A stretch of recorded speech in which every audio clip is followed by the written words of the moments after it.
Oi pessoal, tudo bem? Vamos continuar lendo Renúncia. É o livro do Chico Xavier, psicografado por ele, ditado por Emmanuel. Traz a história, a saga da Alcione.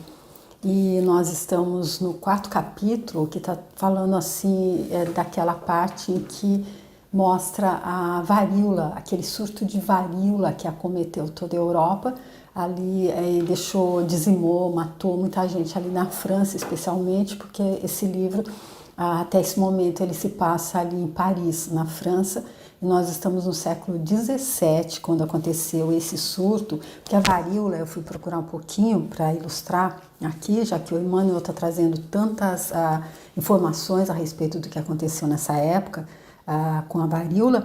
Eu vi que a varíola aparecia assim, então, em surtos, como esse que está acontecendo agora em Paris, nesse momento do livro.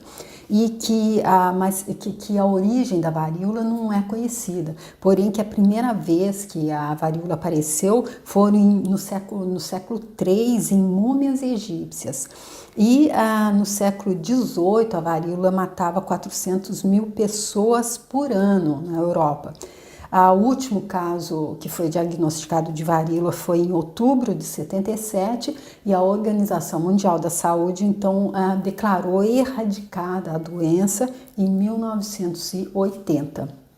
E aí então nós vimos no vídeo anterior que depois que a dona Margarida morreu, a mãe da Madalena morreu, então ela foi convidada pelo professor Jacques Davenport para ir com ele para Blois, para ficar ali um pouquinho. Ele sentiu que a situação estava bem difícil para ela ir, ela grávida, longe do marido, porém o pai dela, o Dom Inácio, não quis ir. Aí ela resolveu, aceitou, não contrariou o pai, e eles ficaram aí, ali na casa deles mesmo, e o professor Jacques foi embora para a casa dele. E logo em seguida, então, o Emmanuel começa a contar da varíola, que estava chegando ali, o surto de varíola estava chegando. Disseram que ele estava vindo ali entre os prisioneiros da Bastia, porém o Emmanuel mesmo disse que não, que quem trazia eram aqueles fidalgos que vinham da Espanha para se tratar em Paris, assim, sem muito pensar no povo, já que a varíola era passada de pessoa para pessoa. Era dessa forma que se dava a contaminação, pelo contato, pela proximidade. E então a varíola começou então ali pelo centro, a corte toda do Luís XIV fugiu ali para Versalhes, se fecharam ali como num bunker mesmo contra a doença, para que não chegasse ali, e foi se espalhando do centro para os bairros e depois pelas cidades vizinhas. Porém naquela época não tinha isso da gente ficar sabendo o que está acontecendo lá do outro lado do mundo, basta abrir o telefone, abrir a internet. Então, a família da Madalena só ficou sabendo da varíola no momento em que já estava batendo na porta dela. Os vizinhos já estavam infectados e aí, quando eles ficaram sabendo, logo em seguida uma empregada deles, a Fabiana, já apresentou sintomas. E aí, apesar da Madalena querer que ela ficasse ali, porque as pessoas que estavam, como estava todo mundo acometido, estava realmente era um caos total, não tinha quem cuidasse. Então o governo pediu para funcionários virem, porém aqueles, como ele falou em funcionários honestos, aqueles que se encaixavam nessa categoria, ficavam para cuidar da própria família. Quem aparecia, então, ele disse que eram homens grosseiros e que muitas vezes estavam embriagados. Então eram realmente aqueles que vieram para fazer esse trabalho, e aí eles iam buscar as pessoas na casa que dizia que estava contaminado, colocavam um X vermelho na porta para ficar marcado que ali tinha gente contaminada pela varíola, levava ali para a Rua do Forno, e o Emmanuel disse que muitos eram jogados ali nas valas, então, onde a gente passava e ouvia gemidos, porque muitos eram enterrados antes de dar o último suspiro. Então a Madalena, sabendo de tudo isso, pediu para que a serva dela, que era a empregada da mãe dela durante muito tempo, ajudou a criá-la, que ela não fosse então levada, porém o Antero e o pai dela não concordaram. Ela se despediu então da serva, eles não deixaram que ela a abraçasse, E assim que a Fabiana então foi, eles começaram a fazer planos para ir para Versailles. E enquanto o Antero foi, porque a gente lembra que o Antero trabalha ali em Versailles, ele vai 3 dias, me parece, e volta para Paris. E aí ele não conseguiu, ele foi para tentar um carro, não conseguiu, e aí quem começou a dar os sintomas da doença foi o Dom Inácio. Mas quando ele começou a apresentar os sintomas da doença, ele disse, não, isso não é nada, é alguma coisa que eu comi, mas não é nada. Porém, era sim a doença, e agora eles não conseguiram de jeito nenhum meios para ir para Versalhes e ainda com o Dom Inácio doente, agora a situação ficou muito pior.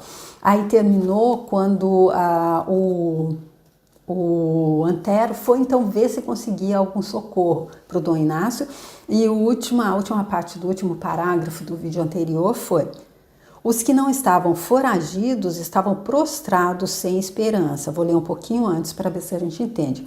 Todos os esforços foram vãos. Ansioso por atenuar os rigores da situação doméstica, procurou um médico que se devotasse ao tratamento do velho tio, mas debalde buscou valer-se dos seus conhecimentos e relações. Os que não estavam foragidos estavam prostrados sem esperanças. Então, aqui falando dos médicos. Disposto a alcançar qualquer recurso, demandou o templo Magloire, onde antigo sacerdote atendia aos pobrezinhos. Foi assim que terminou então. Nós vimos então que o Antero não encontrou, apesar da influência dele, ele que trabalhava ali na corte do Luís XIV, ele não conseguiu ninguém porque os médicos ou estavam foragidos ou estavam sem esperança. O cenário era realmente caótico, e aí ele então foi em busca de um sacerdote que ainda estava ali atendendo as pessoas. Foi dessa forma que terminou. Eu agora, então, para continuar, eu peço que Jesus Cristo possa me abençoar, fazer com que a minha leitura seja fluida, os meus comentários sejam pertinentes, e eu agradeço imensamente Chico e Emmanuel por trazer essa obra, que Emmanuel disse é um livro para ser sentido, não é uma obra literária qualquer, não é ficção, é realidade. Todos são muitos detalhes de políticos, sociais, econômicos, históricos que Chico Xavier traz aqui, e ele escreveu esse livro em 1942, ali, ele semi-analfabeto, ali em Pedro Leopoldo, sem internet, sem Google para consultar. E então isso é realidade, é um testemunho que Jesus Cristo deixa, que eles trazem para nos servir como roteiro, para a gente fazer da melhor forma possível. Ele disse que esse livro pode trazer consolo, muito consolo, e também nos ajudar a ser sábios, aprender só com o erro alheio, vendo o outro errar. E aí, então, eu peço a Deus que possa nos abençoar a todos, você que está assistindo, muito obrigada, e vamos continuar. O padre Bourguet recebeu-lhe a solicitação com muito carinho. Já tivera bexigas noutros tempos, sentindo-se à vontade entre os doentes numerosos. É isso exatamente que está escrito aqui, tá? Antero respirou. Era a primeira pessoa que lhe falava com sincera tranquilidade. O abnegado irmão dos sofredores acompanhou-a à casa cheia de inquietação. Examinou detidamente o enfermo, que lhe seguia os menores movimentos com angustiosa desconfiança, e acabou dirigindo-lhe palavras confortadoras, filhas do seu hábito de consolar a todos os aflitos. Em particular, contudo, dirigiu-se à jovem senhora e ao rapaz, dizendo-lhes: em casos como este, há que encarar os acontecimentos com o máximo de resignação e fé em Deus. Não devo ocultar-lhes que o doente inspira sérios cuidados. Além da varíola, perfeitamente caracterizada, há outros sintomas graves. Ou seja, aqui eu acredito que, como eu vi também, que a varíola ela era mais devastadora ainda, mais mortal entre as crianças e os idosos. É o caso do Dom Inácio, então. Madalena quis inteirar-se de tudo, conhecer os pormenores, mas sentia-se impossibilitada de falar como desejava. Aqui virei 2 vezes por semana, concluiu o bondoso sacerdote. E esse aqui é um sacerdote que sabia qual era a missão dele. Ele estava ali sendo sacerdote. Eu digo isso porque nós vimos no início do livro aquele grupo de sacerdotes que estavam ali na crosta do planeta, prestes a se reencarnar, e eles mesmos dizendo de tudo que eles não tinham conseguido cumprir aquele papel de abnegação, devoção e caridade que eles tinham se proposto a cumprir enquanto sacerdotes. Antero e a prima queriam implorar que viesse mais vezes, que ficassem na companhia deles, mas considerando que a cidade quase inteira estava ao abandono, calaram-se comovidos, certos de que seria pedir muito. Então a gente viu que o Antero saiu procurando e não tinha mais médico, tinha esse padre, e ele ainda se compromete a vir 2 vezes visitar o Dom Inácio. Então eles nem ousaram pedir que ele viesse mais, porque eu acho que já era um tratamento mais do que VIP aí, né, para quem estava ali servindo a cidade toda. A situação doméstica prosseguiu torturante. Quando menos se esperava, surgiam os rudes auxiliares do serviço de saúde, compelindo Antero a maior vigilância, para que Dom Inácio continuasse em casa às ocultas. Madalena desdobrava-se em sacrifícios silenciosos. Desvelada e carinhosa, quase não arredava pé do leito de genitor, que o piorava a olhos vistos. O velho fidalgo passava longas noites em franco delírio. Tinha frases estranhas, desconexas, induzindo a filha e o sobrinho a graves reflexões.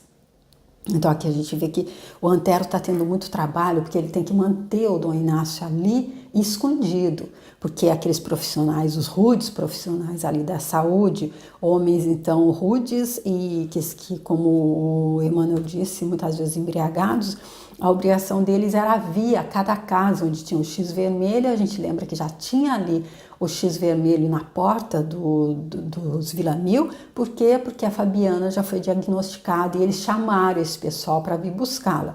Então a casa já está identificada como uma casa onde o vírus já chegou. Então eles têm que passar diariamente para ver se tem outros doentes e levar. Então, para que eles mantenham o Dom Inácio ali, eles não querem que ele seja levado, contrariamente ao que eles fizeram com a empregada, com a Fabiana, o Dom Inácio vai ficar, então ele tem que ficar escondido. É isso que o Antero, então, tem que fazer para quando os funcionários cheguem e não vejam que há mais um doente ali. Ao fim de uma semana, caiu a outra serva dos Vila Mil e no dia seguinte o lacaio apresentou os mesmos sintomas. Antero não vacilou e mandou remover ambos. Agora, como acontecia em grande número de casas nobres, ele e a prima eram obrigados a executar os mínimos serviços caseiros. E a gente pode até pensar, mas isso não é nada, poxa, tem empregado para ficar deitado de perna para o ar, mas não é como hoje que a gente tem todas as facilidades, máquina para lavar tudo, descarga. Não, tem que lembrar que a gente estava no século XVII, não tinha nada disso, então realmente eles tinham muito a fazer. Durante 4 dias, os problemas domésticos foram solucionados satisfatoriamente, apesar dos sacrifícios que se impunham. No 5º dia, porém, Madalena experimentou os primeiros sintomas do mal devastador. Aflitíssima, comunicou ao primo seu penoso mal-estar. O rapaz inquietou-se vivamente. Dispôs o apartamento contíguo ao do enfermo, buscou tranquilizá-la, afiançando que sozinho se incumbiria dos trabalhos da casa. Ela aceitou o oferecimento de olhos molhados. Havia 2 dias que experimentava impressões orgânicas muito angustiosas e desejava repousar. Todavia abstivera-se de falar-lhe a respeito, obediente ao imperativo de suas tarefas pesadíssimas. O rapaz, entretanto, não só por cavalheirismo, como pelo muito amor que lhe consagrava, consolou-a com as melhores mostras de carinho que ela levou à conta de fraternidade sem mácula. Então aqui, quando finalmente a Madalena disse ao Antero que ela está acometida dos mesmos sintomas da doença, que ela também pegou a varíola, já havia passado 2 dias que ela vinha sentindo os sintomas, mas se furtou de dizer a ele para não incomodar. E ele, como é apaixonado por ela e também por cavalheirismo, logo disse a ela, não precisa mais se preocupar com os trabalhos domésticos, eu cuido de tudo. Antero disse preocupada, não ignoramos a gravidade do estado de papai e não sei se chegarei ao mesmo estado. Não te acabrunhes, murmurou o rapaz solícito. Havemos de vencer a batalha. Tenhamos esperança nos dias que hão de vir. Tenho orado com fervor e não perderei a fé em Deus, acentuou a esposa de Cirilo convicta. A providência divina saberá a razão de nossas provas agudas e somos bastante pequeninos para discutir os desígnios do Pai Celeste. 2 coisas, porém, te peço. Nesse inteirinho, a voz se lhe embargara em soluços. Diga, Madalena, que não faria por ti? Exclamou o primo, ansiando por confortá-la com toda a ternura que lhe vibrava na alma. Não me deixes à mercê dos carregadores de doentes, caso a febre me transforme os sentidos, disse comovidamente, pois ignoro o que seria de mim na confusão das casas de assistência pública. E o outro favor é que mandes um emissário a Blois, chamando o tio Jacques de minha parte. Nunca te levarão para a rua do forno, disse o rapaz com firmeza. Ainda que eu também venha a adoecer, haveremos de encontrar um recurso. Quanto ao portador para Blois, é possível que não encontremos um mensageiro que vá e volte a Paris, mas poderei enviar uma carta ao professor Jacques para algum fugitivo conhecido. Aqui então o Antero dizendo a ela, fica tranquila, eu vou resolver tudo. Ainda que eu também caia doente, não perca a esperança, caia doente. Madalena enxugou as lágrimas num gesto triste e sentenciou. Deus recompensará teus sacrifícios fraternais. Quanto a despesas, espero que Cirilo regresse da América mais breve do que penso, e então... O rapaz cortou-lhe a palavra murmurando. Não fales em despesas, o dinheiro não deve entrar nos problemas condizentes à nossa paz e saúde. Naquele mesmo dia, Antero de Oviedo encontrou alguém que abandonava a cidade rumo de Blois e a carta a Jacques d'Avenport foi encaminhada com boa remuneração e especial carinho. Daí por diante, o sobrinho de Dom Inácio multiplicou as energias próprias para atender às necessidades dos 2 enfermos que lhe recebiam as demonstrações afetivas com profundo reconhecimento no olhar enternecido. O padre Bourget, em suas visitas periódicas, meneava negativamente a cabeça diante do velho fidalgo, cujo estado se agravava com prenúncios de morte. Na segunda visita a Madalena, o generoso sacerdote chamou o rapaz ao despedir-se e disse: Meu filho, todos os meus deveres nesta calamidade pública têm sido amargos e dolorosos. Eis que devo agora cumprir mais um. Antero fez-se lívido, a solidão angustiava-lhe o espírito. A princípio esperou que Jacques ou Susana parecessem dispostos a conduzir a enferma para Blois, mas 8 dias já haviam passado da expedição da carta. Atormentado, procurou inutilmente as palavras com que pudesse alinhavar uma resposta ao sacerdote, quando este, notando-lhe a palidez, prosseguiu. Não te deixes abater pelo desânimo. Deus conhece os filhos que o amam na tempestade de amarguras e é preciso amar o Todo-Poderoso, acatando-lhe a vontade justa. Apesar de nossos esforços, meu filho, não creio que teu velho tio possa viver mais de 2 dias. Quanto à jovem, somente se salvará, porque Deus concede forças que não compreendemos aos corações maternos. O estado dela, porém, é melindroso e difícil. Tenho quase certeza de que ela se curará da moléstia terrível, mas não sabemos quando poderá levantar-se da cama. Então aqui o sacerdote médico ali, com muita visão que ele tem ali então, do que está acontecendo, ele dá então o diagnóstico de que o tio do Antero, ou do Inácio, não deve viver mais de 2 dias, porém que a Madalena, apesar de estar muito afetada pela doença, não vai perder a vida, porque Deus dá forças que a gente não compreende aos corações maternos, e a gente não deve se esquecer que a Madalena está grávida, e está grávida nada menos do que da Alcione, aquele espírito que no início do livro veio ali de Sírio, daquele sistema onde há 3 sóis, ela que é um espírito iluminadíssimo, elevadíssimo, e que pediu muito a permissão de Jesus Cristo para se reencarnar, para ajudar o Pólocos, que a gente ainda não viu aqui na trama, e também todas essas pessoas, já que ali no livro 50 anos depois, ela era a Célia, que era a filha da Madalena, que desta feita era a Alba Lucínia. E então, por isso que essas forças então extras que a Madalena tem, porque com certeza não é o momento dela sair ainda da história. Até porque todas as previsões que aquele adivinho fez para ela ainda não, ela não passou ainda tudo que tá previsto para que ela experimente. Antero de Oviedo sentiu funda revolta naquele penoso instante da vida. Embora reconhecido a boa vontade do sacerdote, experimentou um desejo forte de enxotá-lo com violência. Não haveria outras novas senão aquelas de angustiados vaticínios? Em outra ocasião, se estivesse diante de um médico, dar-lhe-ia pesados impropérios. Mas a verdade é que ali estava rodeado pela varíola sinistra, sem amigos, sem ninguém.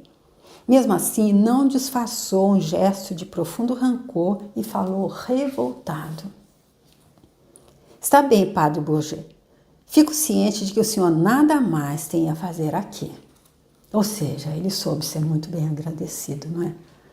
O padre que priorizou ali a casa deles agora, porque ele diz, não há mais nada a fazer com relação ao tio, mas é bem aquela coisa da gente sentir só quando tem a ver com a gente, não é? Só quando não tendo entendido aquilo que Jesus Cristo disse, quem é minha mãe, quem são meus irmãos, não é? Porque enquanto foram os empregados que adoeceram, não se teve nenhum pensamento, um segundo pensamento para mantê-los ali, mas agora ele fica tão revoltado, por que Deus está fazendo isso com ele, não é? E aí tem essa reação aqui com o padre que tratou-os ali com bastante carinho, e aí ele diz dessa forma: eis que devo agora, não, desculpem, ele diz, fico ciente de que o senhor nada mais tem a fazer aqui. O velho ministro da igreja contemplou o rapaz compadecidamente e saiu. Compadecido, eu acredito, não apenas pelo que ele está passando ali agora, nesse momento, mas de ver a distância que ele está da compreensão que ele deveria ter pelo que ele está passando.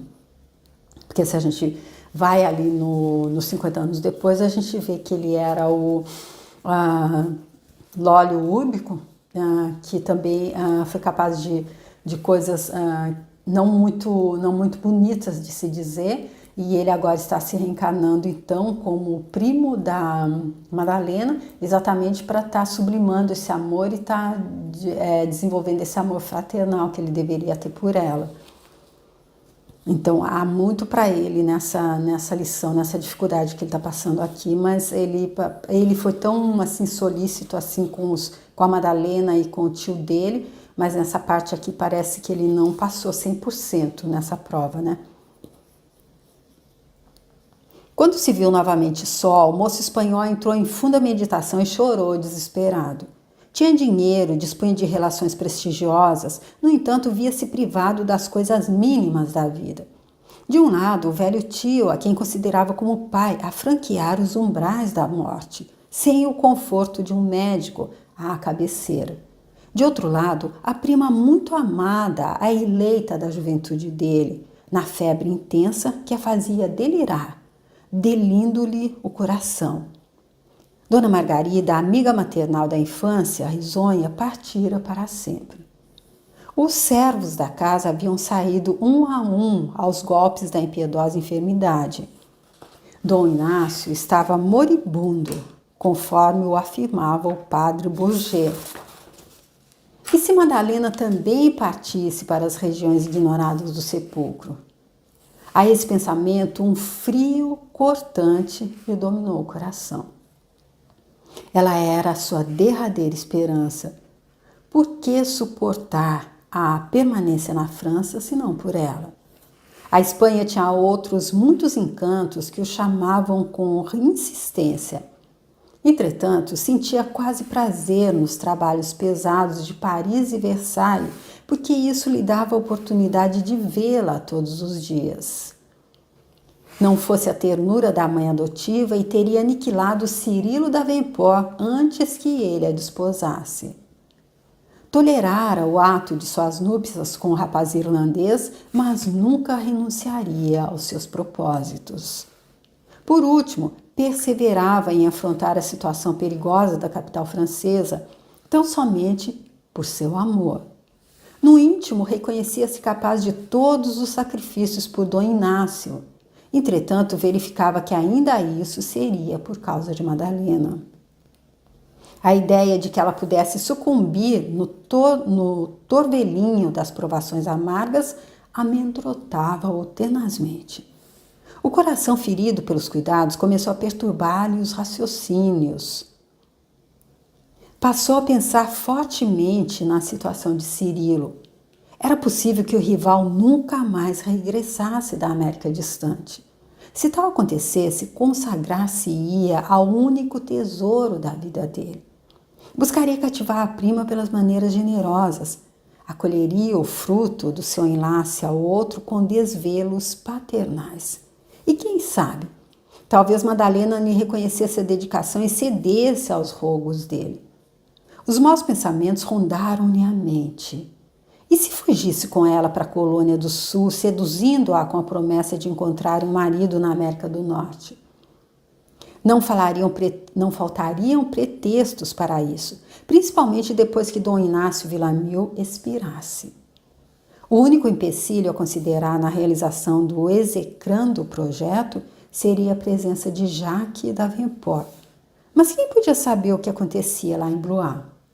Antero de Oviedo passou as mãos pela fronte como se quisesse expulsar os planos criminosos que o assediavam. E aqui a gente vê então que ele passando ali por um momento bem decisivo, um momento bem difícil mesmo, em que ele admite até que tudo que ele está fazendo pelo Dom Inácio é mesmo por amor à Madalena. E aí até parece que é amor realmente, né, se a gente olhar assim por cima. Mas aí eu estava pensando, nossa, coitado, ele também a ama. Porém, se a gente vai ver ali a mensagem que Jesus Cristo trouxe, ao mesmo tempo que que a gente dá para parecer que ele ama, ele sabe que ela ama o Cirilo e ele está fazendo planos ali para afastá-la dele. Quem sabe, então, é lógico que ele afastou esses pensamentos, mas ele pensou em levá-la, então, dizendo que ia se encontrar com o marido, sabendo que não ia, assim, que o pai dela morra, porque ele sabe que vai ficar completamente aberto para ele vai estar sozinho com ela. E será que ele vai fazer isso? Vai levar à última instância esse plano dele? E aí é que a gente vê que se a gente se baseia na máxima de Jesus Cristo, amai-vos uns aos outros como eu vos amei, se ele realmente a amasse nessa forma de amor, ele ficaria feliz, ele sublimaria esse amor, ficaria feliz por ela estar com alguém, com a pessoa que ela ama. Porque se a gente ama uma pessoa e a obriga a estar conosco, sabendo que ela ama uma outra, ela não vai ser feliz. Eu acredito que seja mais ou menos por aí que dá para entender, então, quando o Emmanuel diz que o que ele tem por ela, que o que ele sente por ela, da mesma forma como a Susana sente pelo Cirilo, é uma paixão doentia, não é um amor saudável. Diariamente, quase, atendia aos carregadores de variolosos que viam a cata de informações atraídos pelo sinal fatídico. Aqui não há mais enfermos, declarava invariavelmente. Certa ocasião, todavia, um deles interrogou: por que então teima em permanecer numa casa tão triste? Tenho razões para proceder assim, sentenciou sem se dar por achado. As lutas prosseguiam acesas, mas na segunda noite, após as declarações do padre Bourget, Antero tinha confirmado os dolorosos prognósticos. Corrido o dia de longos sofrimentos, o velho tio caiu em funda prostração, agonizando aos poucos. De quando em quando, Antero corria ao quarto de Madalena e voltava para junto do moribundo que, ao romper d'alva, entregou a alma ao Criador. Absolutamente só, tomou as providências imediatas, aguardando o clarear do dia para atender a outras que se tornavam imprescindíveis. Doloroso pensamento acudiu-lhe ao cérebro cansado. Deixaria Madalena sozinha, febril, quase inconsciente de si própria? E os enfermeiros abomináveis? Concitou-se com a ideia de que sempre vinham à tarde e que sairia a providenciar sepultura mais ou menos condigna para Dom Inácio pela manhã, no cemitério dos Inocentes. Deixaria a porta bem fechada, tomaria providências à pressa e antes do crepúsculo tudo estaria liquidado para que continuasse enfrentando a nova fase da penosa situação. Mergulhado nessas dolorosas cogitações, Antero repousou alguns minutos. Então, vamos ficar por aqui e no próximo vídeo a gente vê como é que continua, então, toda essa, essa intensa parte desse livro, então, que está trazendo a saga que continua ali de muitos daqueles personagens que nós vimos no livro 50 anos depois. Eu deixo ele aqui eu fiz também a playlist, eu deixo aqui para você, se você não tiver visto, que vai ser interessante ver, porque muitos desses personagens a gente vê ali, dos que estão aqui agora a gente vê ali, mas dá para entender melhor. E então eu espero que você tenha gostado até aqui, que você que está acompanhando comigo, que você esteja, como o Emmanuel disse, sentindo esse livro, não apenas lendo como uma novela fictícia, e que se tiver alguma mensagem especial aqui para você, que você capte, tá bom? Se você quiser compartilhar, curtir, comentar, eu agradeço muito. Se quiser dar uma entrada lá no meu canal e ver os outros livros do Chico e outros livros que eu tenho lá também, eu te agradeço. E se você quiser se inscrever lá também. Muito obrigada, até o próximo vídeo. Tchau!